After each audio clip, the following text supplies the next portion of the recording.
Hey guys, so I got a very interesting download from Mother God today concerning the tainting of the pure desire that we have for union and marriage and family, and particularly union and romantic relationship manifesting in the form of marriage or manifesting in the form of a monogamous relationship that it looks very similar, or a domestic partnership that looks very similar to marriage. I've talked in other videos about matrix programming, or the matrix, or the dark, or whatever, being the opposite of whatever creates unity, divine order, and love and peace. One of the major tools that matrix uses in order to accomplish this is flipping something into its invert, or polarizing things.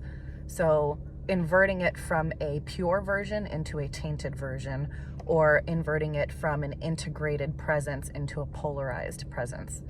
And I want to go over this particular tool in relation to how men and women are relating to each other, and how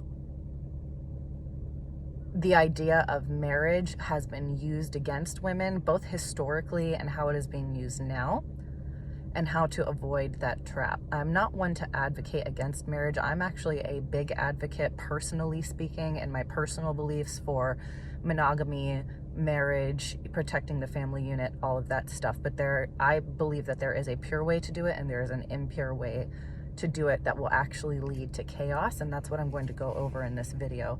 And I'm referring to marriage both in the particular obvious of how we manifest it under the law between a man and a woman, man and a man, woman, whatever, the union between two people. But I'm also referring to it, I think I went over this in the female rage and female voice video, as the collective umbrella of the yang energy in marriage to the yin energy as an entire species. There's pretty clear dynamics if you look close enough on how this is played out, and the solutions become a little bit more obvious once you break down those dynamics and see exactly where those flaws are being pushed on everybody. So I'm going to start with, before I talk about how this is affecting men, and then how this is affecting women, and how it's affecting the greater unity beyond that, I'm going to break down a concept from Archetypes of the Male Masculine. I'll put that book and the author in the description. There is, when you get to the lover section of the book, there is the integrated lover, and then there is the triangle, including the two poles of the light pole and the dark pole. The polarization of those on the dark, or the yang energy side, is the sadistic lover, or the detached lover. And then on the light side, the polarization of that is I believe it's like the impotent or the absorbed lover, something like that, or the masochistic lover. So something is typically considered healthy or in divine order if it's in homeostasis, otherwise known as balance. And that's where you are typically led by one side or one energy, but the balance between how they interact with each other is pretty close. It tends to look something similar to a 60-40 split, where you're pretty evenly comprised of both energies in a particular characteristic, but slightly offset in balance to be led by one of those things. This is where we're getting the societal thing where we say women are in their yin energy, men are in their yang energy. But the problem with this is that it has been polarized, which is also why I think we're seeing a lot of uprising in the LGBT community, sexual identity, gender identity, and all of that, because people have not had a healthy way to express their other half. Because as far as matrix programming, we have been pushed towards these two poles. And you might not fit female yin energy, male yang energy, but typically you're going to be one if you have not healed, and you're going to be polarized and pulled to one side rather than being a healthy mix of those things. So the typical pattern that we see in society is that the male is in his shadow yang energy, otherwise that darker pole, and the female is in her light yin energy, but pulled to the pole of the light. Typically speaking, this is not healthy, even though we see what our brains want to see, or our monkey minds want to see of, okay, male masculine, female feminine, right? Even if you want to fit that dichotomy, if that particularly works for you as an individual, there is the further breakdown of that where it's shadow and light version of those things. So what is happening to the integrated lover, which is why we're seeing so much chaos between men and women, one of the dynamics used to be aware of is that women are being pulled into anxious loving and men are being pulled into detached loving, which is causing polarization within the male-female dynamic or yin-yang dynamic if you happen to be a same-sex or trans couple or what have you. The two energies are being pushed apart and no integration is allowed on either side. So with the women, in particular with this video, I'm going to start there. With women, what is typically happening as far as statistics and how the programming has trickled down to the majority of the population, the woman is being pulled into masochistic loving and the impotent, I believe impotent is the word used. I'll correct it in the description if it's not. But you're being pulled into essentially what is the absorbed lover, where you fall too deeply into it. And then with the man or the masculine, he's typically being pulled into the detached lover or the sadist lover, which is somebody who kind of sits on the outside as an observer without actually being integrated into the feeling energy. So women are typically being manifested opposite to this, where they are fully absorbed into the feeling but are not the logical observer of it. So how this is going to lead to the chaos between men and women is that push-pull dynamic. Even, you know, if you're a twin flame, this is actually a very common thing that it's a pattern most of us have actually picked up on by this point. But just to general population, if you're seeing that dynamic play out, that push-pull, especially with the overarching themes we see now of narcissism and codependency, that is what the imbalanced lover is. The imbalanced lover in his light is the codependent, and the imbalanced lover in his shadow is the narcissist. So it's a balancing of energy between us right now that is out of whack and in chaos because of the programming to polarize the woman too far into her yin and the man too far into his masculine, and both the shadow versions of that. So what's going on is we have women who have an unnatural or almost addiction to the feeling or the energy of love itself. And then we have men who have an aversion to that energy. So how does this play into the dating market and the marriage market, right? A lot of the time we have the narcissistic man manipulating. This is where we see things like love bombing and the future faking and all of that stuff. That's happening because the feeling is being twisted and manipulated without the logical observation. And then on the side of the woman, typically, you know, there's something like when she doesn't get what she wants, there's a lot of psychological or brain manipulation that happens there because the man is pushed a little bit more into that. Obviously, this can work the other way, so pick your poison. You probably know which pole you fall on. But in general, the yin pole is going to have what was a pure desire for, you know, the masochism and the submission and the desire for marriage, the desire to cater to the man, or, you know, whatever your preferred coupling is. If you're on the yin side, it's that give submission energy. And with the yang side, it's the overtaking and the conquering and the leading and all of that. And that can be done in a healthy way. Both of those desires are very pure. Both of those desires happen in both genders. They're both very pure. But what's going on when they become impure is that it is the insatiable hunger from emptiness on both ends of that give and take. So with the female, we're seeing a lot of things as far as marriage and family and that becoming the goal of the life. I do think that some people are generally like that is what they're designed to do, but in general, you'll see a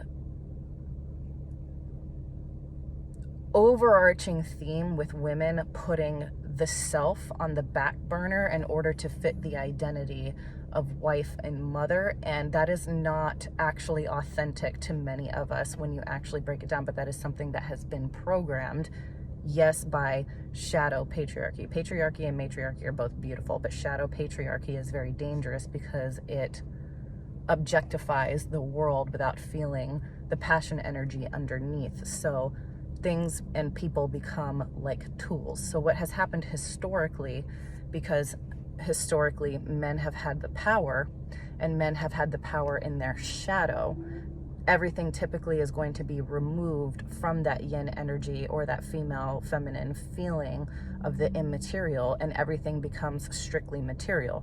When everything becomes strictly material, you lose all feeling behind it. I just posted something that I'm going to make a video on from my Instagram where I talked about it is essentially life without feeling. So it is experiencing material matter without the immaterial feeling and love behind it.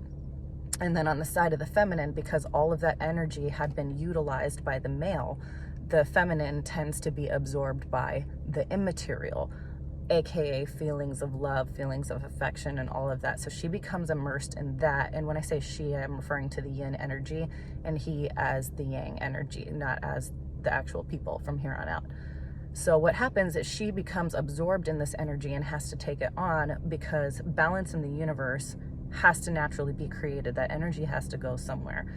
And because the material energy or the material focus has gone to the male, the immaterial focus has gone to the female at large. So when we see this play out in a polarized dynamic, the codependent is typically in psychology considered the addicted lover. And why that is because being absorbed in the feeling of love takes the place of identity. So basically the immaterial feeling of love completely absorbs all focus from material identity. And then on the side of the narcissist, material identity dominates and completely eats away at the immaterial love. So what we need to do to balance this out is introducing more ego to the codependent and introducing less ego and more altruism to the narcissist. And here's the catch to this: even if you might not be a full-blown codependent or full-blown narcissist, if you're out of balance, those are kind of the two poles. And yes, there's nuances in between those things, but in general, you're going to tend to one side or the other, even if you're still pretty close to the middle. But when you start drifting, you'll kind of naturally want to go one way or start naturally drifting the other way. And this is something that is also an overarching theme in twin flame journeys. And I realized we all had to master this lesson because it is the balance of ego's opposite. And ego, like everybody talks about, you have your monkey mind and you have your spiritual mind. And this takes place within the individual. And then when you spread that out, if you're polarized one way or the other, reality will kind of reflect the opposite or embody what you are. So when it comes to the addictive lover, my advice for women is to actually take on more yang, more masculine ego if you tend to fall into one of these things. And you see this very popular with spiritual communities as well as psychological communities, because what do they tell you? To focus on yourself.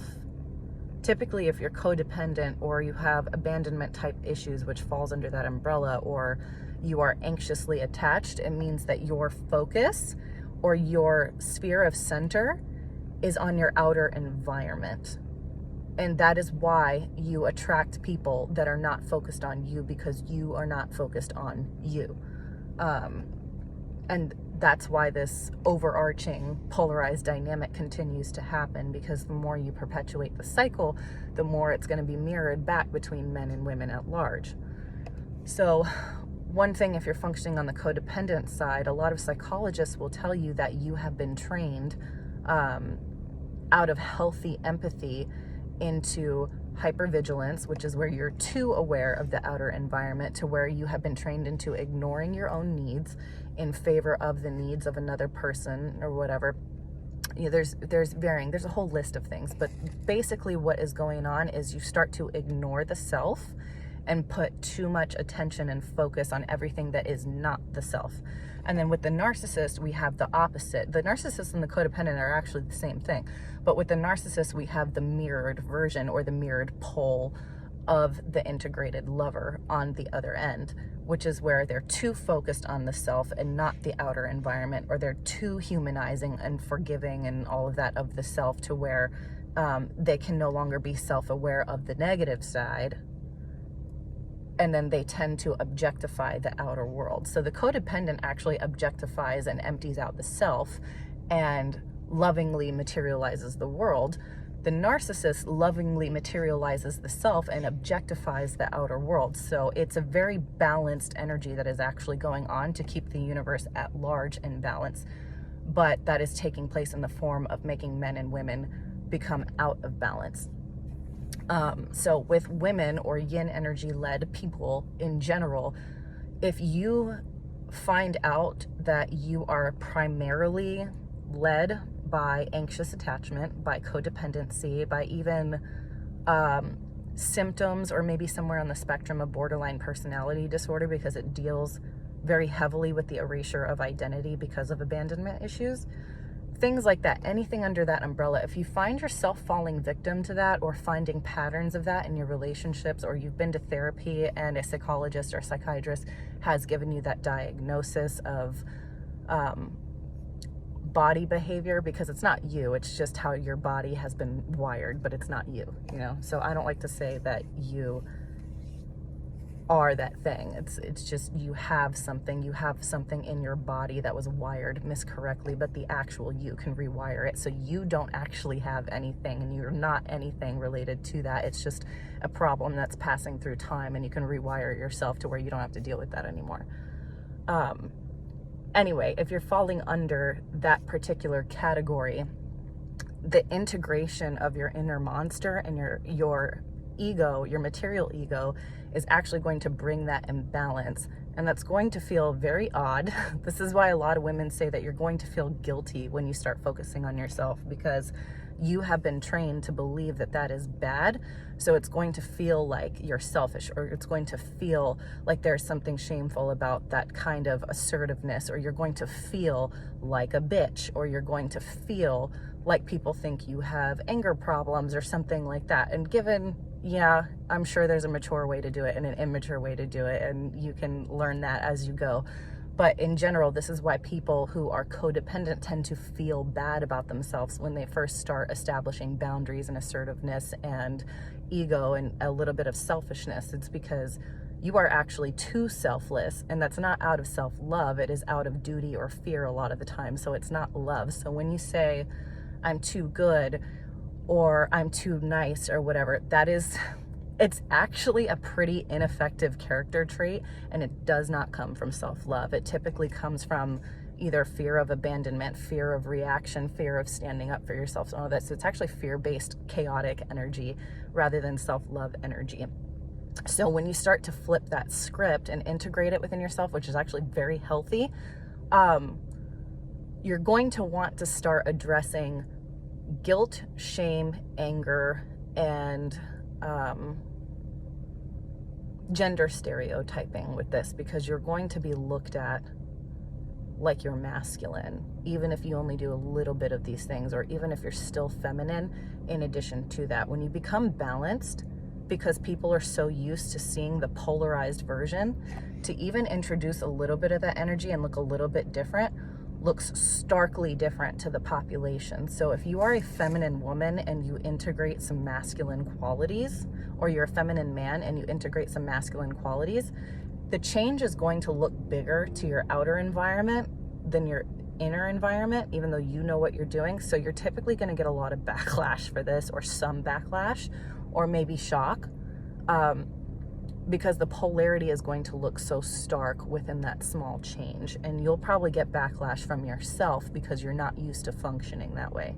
So with women who are anxiously attached or codependent, start figuring out how to be friends with your inner monster, use your inner monster, and how to have more ego than you do and a little bit more selfishness than you do.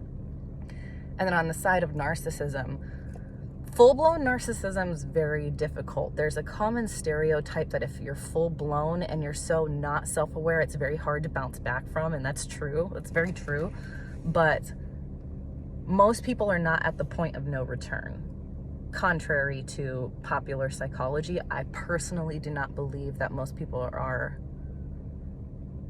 at that point of no return. I think that there are a lot of narcissists who are dangerously close to that, and if you are that extreme in the pole, it's very difficult because of the empty self-awareness or lack of to pull yourself out of that, because it's just simply not there.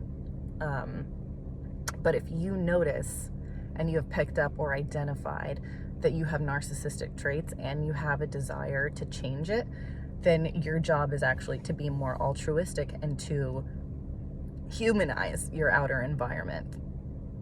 That's really your best bet, is to stop objectifying the outer world and start putting less focus on the self. And that is actually going to have the inverse action of feeding the self.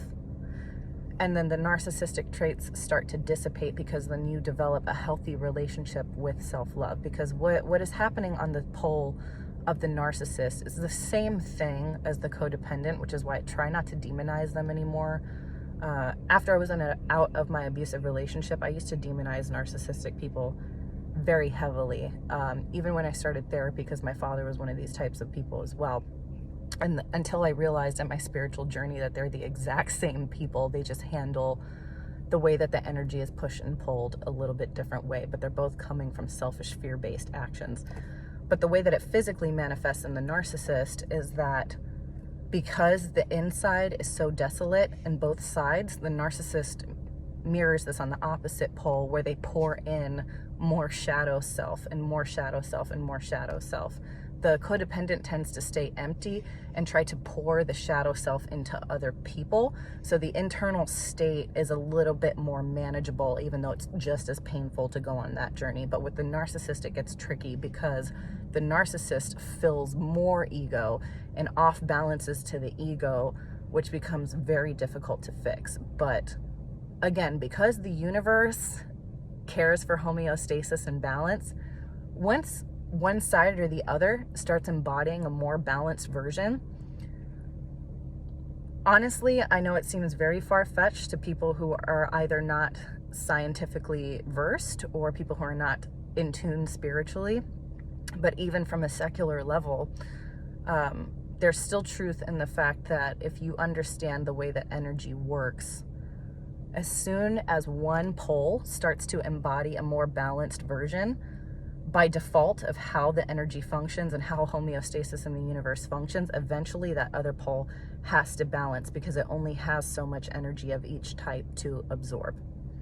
Everything except the point of singularity is finite energy, which means that finite energy has to be balanced. So with enough time and enough embodiment as a chain reaction, the system literally fixes itself. So I'm not a big advocate of the hopelessness that people put behind, well, what if I change and my outer environment doesn't? This is why we say be the change you wish to see in the world, because the scientific principle behind that is whatever you energetically fix has to be mirrored in your outer reality, or has to be mirrored within the opposite being to you. So no matter what, the problem is always going to fix itself, strictly from a logical perspective. So I'm not a fan of the hopelessness mindset, whether it's in psychology, in romance, in family dynamics, whatever it is. The problem always eventually fixes itself with enough time, because the universe craves balance. That being said, I want to break down some specifics like I was going into earlier. When we're not integrated like that, now that we have the advice, let's backtrack to what is actually going on right now. As a whole, the woman, or the yin, typically speaking, has too much attention on goal orientation towards being a giver as an identity. And how this manifests is an unhealthy desire of marriage and monogamy and union to the masculine, to where that being is willing to pour and pour to the point of emptiness of energy within the self. And this is why we typically see women settling for less than what they're worth, or tolerating things that they shouldn't tolerate, or staying in situations longer than they should, or instead of having, like I said earlier, instead of having an identity that is outside of marriage or a goal that is outside of marriage, marriage becomes the entire identity. Being attached to the masculine via marriage becomes the entire goal and identity of the woman. And that's not a bad thing. Again, that's a very pure, lovely desire, and it's something that continues our species on. It's very necessary. But the way that Matrix taints it is it where it begins to grow and take over your identity and take over your particular purpose in life. So it is actually a distraction from your purpose and from your God-given divine path. It's supposed to be in addition to that thing, but the way that our brains are programmed, whether consciously or subconsciously, throughout history, we've had repeated cycles of essentially being a material object to the man. And I'm going to discuss the sympathy behind that later, because men were actually manipulated into this reality as well. So I have sympathy for the fact that they have to overcome this on the other end. But we have been reduced to material, both by ourselves and by the narcissistic masculine or the shadow masculine as a whole. And we've aided that cycle by eradicating the self, eradicating the ego, eradicating our identity and goal in favor of attaching our identity to being the partner of the masculine, which again is an addition in your life. It is not the center of your life, but women have been conditioned to make that the center of your life. And this is why we see a lot of marriages fail, and why on the end of the female, we see women who settle to get the goal and then are extremely unhappy later or unfulfilled later, because you realize you only fulfilled maybe half of yourself or a part of your path, and you thought it was the end goal. And then you get to the end goal and you realize, wait, there's so much more beyond this, and I'm still unhappy. And this will eventually lead to the deterioration of your inner happiness even further, and the deterioration of the relationship that you chose, because it was chosen out of codependency and fear at its core. And then on the side of the man has been taught to appreciate the material of the female without appreciating her spirit. And again, this is mirrored in the woman abandoning her spirit in pursuit of being a material good to the man. So this is mirrored with the man viewing the woman as a material good rather than a soul, or prioritizing the material goods of a woman via attention, sex, the female beauty, things like that. Prioritizing that over learning her spirit and appreciating her spirit. And that is, again, because the yang has been material world led. Somebody is in charge of the 3D, somebody is in charge of the spiritual realm. And because the yang energy is a little bit slightly off-put, lower in vibration to the yin energy, it's going to be dominant in 3D material reality. So how Matrix affects the male with that is they'll polarize and create narcissism within the male, which, as I spoke of earlier, dehumanizes and despirits the female. And this, again, has been something throughout history that the man has been taught. Now it's stuck in his biology, it's stuck in his DNA, it's stuck in societal patterns. But a lot of this chaos and uproar is coming because all of that stuff is about to be purged out of the masculine, and it's about to be purged out of the feminine. So it's a losing battle at that point. And amongst this chaos, I hope during this time we actually all stay calm and realize it's just the natural purging cycle and the natural awareness, conflict, climax, and then final balance and rest that comes in the cycle. So just know that we're going up the ladder and everything's working exactly how it should be. But in relation to the male, what's being woken up right now is the fact that the masculine as a whole throughout history has been polarized to view self as a spirit and self as important, and be blocked from that view with his outside world or his outside interaction with the feminine. And it has led to, the types of physical violence and the sexual violence or the sexual overvaluing of the opposite sex. And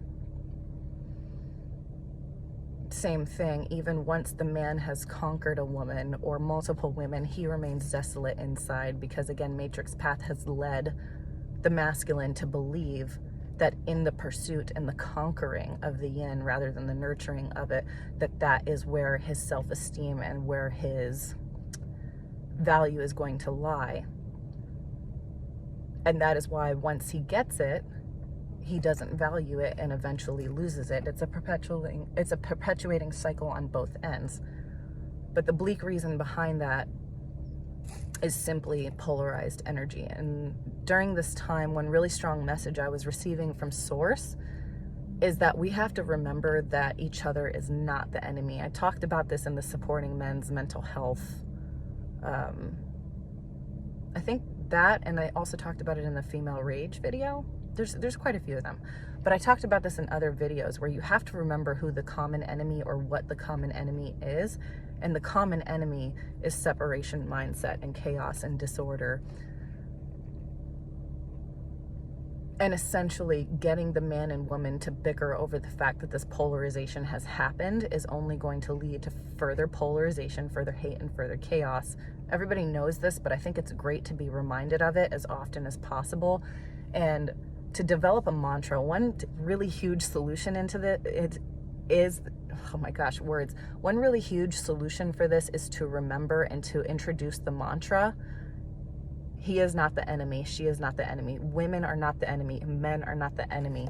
The enemy is the thing that is dividing, or the energy that is dividing us, you know.